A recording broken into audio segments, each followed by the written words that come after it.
Hey guys, it's Lexi and welcome back to my channel. So as it goes with any sort of fascination, hyperfixation, whatever you want to call it, when it comes to reading, we all go through reading slumps. There's a few underlying issues to that. It's number one, we're all reading the same genre. For me, I was locked into fantasy for like 2 years and it just felt like overkill.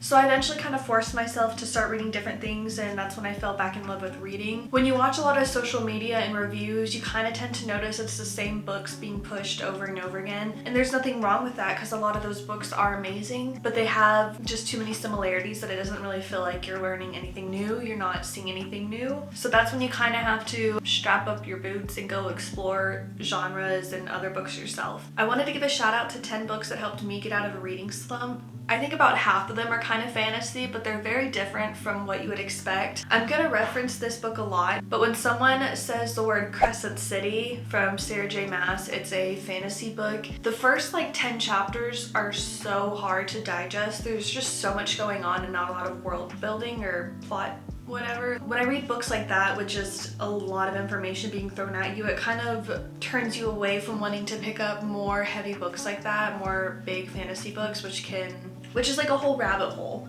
So these are 10 books that when I picked up and read, I felt like I could lock in and read like 20 more books afterwards because I just enjoyed them so much. I have 7 right here, and then 3 are going to be on my phone. Most of these you can find on Kindle Unlimited if you don't have access to paperbacks or you just don't want them. My first one is Beach Reads. This is such a lighthearted romance. I kind of call it like a rom-com if it were put into a book. I give this one 5 stars. Really, Kiwi? I absolutely adored this. I think I could read it again and again. And look at the cover. I mean, just looking at it makes you feel like smiling. And this is different from a lot of these books here. I know they're all kind of black, but I promise not all of those books are dark and mysterious and foreboding. If you want something different, if you've been locked into a lot of fantasies, a lot of intense world building, this is just a simple read at the end of it will leave you smiling and feeling all the happy feels. The next one I want to mention is Light Lark by Alex Astor. My AC just kicked on, of course.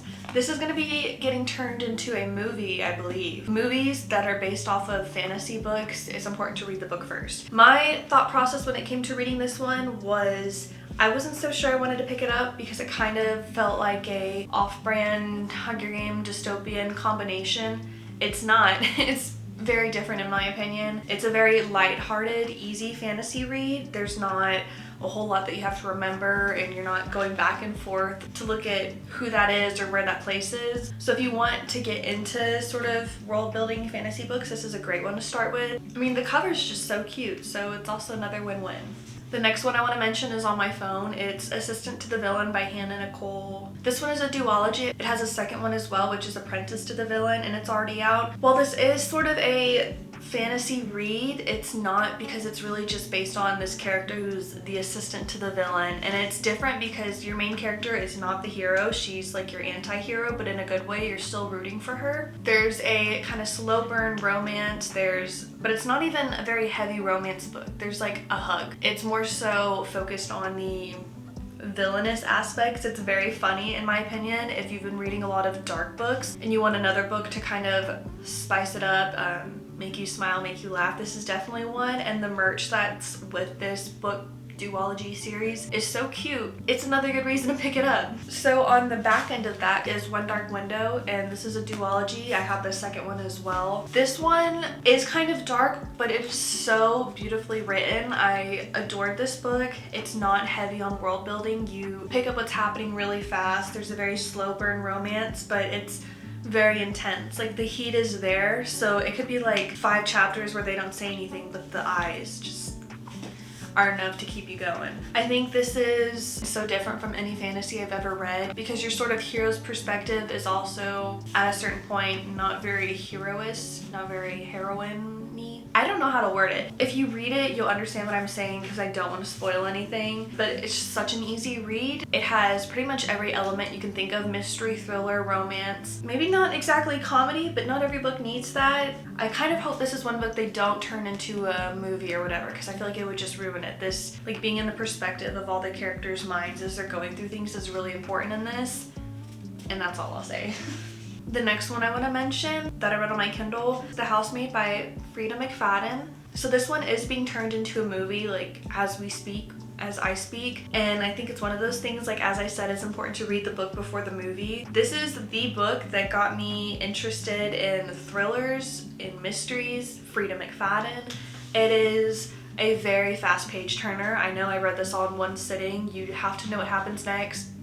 There's like a dash of romance, but you don't really care about that in this book. You care about finding out what happens, how it's gonna end, all that jazz. I think if you want to try and dip your toe in the realm of thrillers, this is a good one to start with because it's not exactly scary. That's more so horror anyways. Thrillers are just needing to know what happens next, being on the edge of your seat, and this definitely is the way to go for that. The next one is Caraval by Stephanie Garber. This is a trilogy, and then this is one of those things where one of the characters in this book is like the main character in a trilogy series. It's the Once Upon a Broken Heart series. That's the one that's kind of based off of this, and I love that one. I also highly recommend, but we're going to start with this one to get you out of a reading slump. This is kind of a fantasy because there is magic. There's a carnival, there's magic, there's a huge mystery, a dash of romance, but you don't really care too much about that because you just want to know what happens in this. This is such a beautifully crafted, it feels like you're in a maze throughout this book. That's how I can best explain it. Like, you don't know, you turn left and you think that's the exit, and no, you gotta do a U-turn. This is a very fast-paced page turner. I love this book. I love Stephanie Garber, and if you read this trilogy, then pick up the next one. So this may look dark, but it's not. This is what I define as a rom-com. It's romance, it's comedy, and I wouldn't really call it fantasy because there's a wolf vampire character situation, in my mind it's exactly what it is. It's a romance, it's a rom-com, and I love this. I wasn't too sure. It's by Allie Hazelwood. I don't remember if I said that. When this came out, I was not very interested. It just didn't seem like something that I would typically reach for. So I read the back, and it's kind of funny because it's very heavy on like the vampire, the werewolf. It reminds you of Twilight. And so in my mind I was like, well, it'd be kind of funny to read this just to see if it's even worth any of the hype. And it was. It was so fast paced. You want to know what happens next. Of course it's a romance, so there's a lot of tension. And then the vampire werewolf aspect, just because a lot of romances that you're gonna pick up aren't gonna have, you know, random werewolf vampire thing. There is a certain word in this book, I'm not going to say it. When you get there, yeah, I don't even. Anyways, amazing, funny, hilarious, fast-paced, and this will kind of get you out of your slump if you've been reading a lot of fantasies where it takes like 5 books just to get for the love interest to fall in love or whatever. The last one I want to point out from my phone, I read on Kindle Unlimited, I believe, is Divine Rivals by Rebecca Ross. This is a fantasy world-building book, but it's really easy to digest, and by that, I'm going to mention Crescent City because the first 10 chapters, you're not processing anything. You're flipping back and forth to figure out what anything is. With Divine Rivals, that is not an issue. I don't know, there's a word for it, I know, where it's sort of modern and then sort of not, because you have like typewriters involved and you have a newspaper office, but then you have gods and goddesses and a war and power and magic. So it's like a little combination, which is why I think it's not so heavy on the fantasy aspect. It's a very slow burn romance, but the writing is, let me stop doing that. The writing is amazing. If you're not much of a fantasy reader, but you want to get into some of the magical aspects of books, that's a good one to start with for sure. Another cute little rom-com read is Red, White, and Royal Blue, and this as well as Bride could honestly just reference any book that's either heavy on the romance or heavy on the romance/vampire situation. There is a movie based off of this book on Amazon, and I gobbled that movie up. I think I've seen it 30 times. But this is a modern romance. There's not like any magic in it. It's like the president's son and then the king or the queen's son falling in love and all the drama that comes behind that. It's different from what I read. I remember picking this up and thinking, well, here I go from reading about fairies with wings and magic to a president and a king's son falling in love. Like, I'm not gonna want to page turn it because it's just a romance. But no, this, like, you want to know what happens, you're rooting for them, but you watch as they go through all these different obstacles. And this is a great book to pick up if you want something a little different where there's a happy ending. Because of course there's a happy ending. Now my last one is Heartless Hunter by Kristen Cicerelli. I hope I said that right. I got this in a giveaway. It has the Advanced Readers Edition written on it. So when I received this, I was not interested because I was in my fantasy slump. I had read just so many and I was done. Like, I just didn't want to read magic and have to put together a whole fake world class system in my head. This was not that. I remember reading reviews for it and being like, okay, I guess I'll finally read it.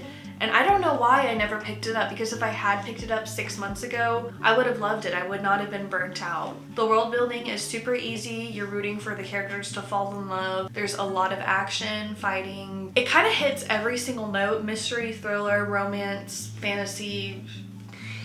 There's others, but I just keep saying the same 4 words over and over, so that's what comes to mind. I am very excited for the next one that comes out this year. This is kind of steamy towards the end.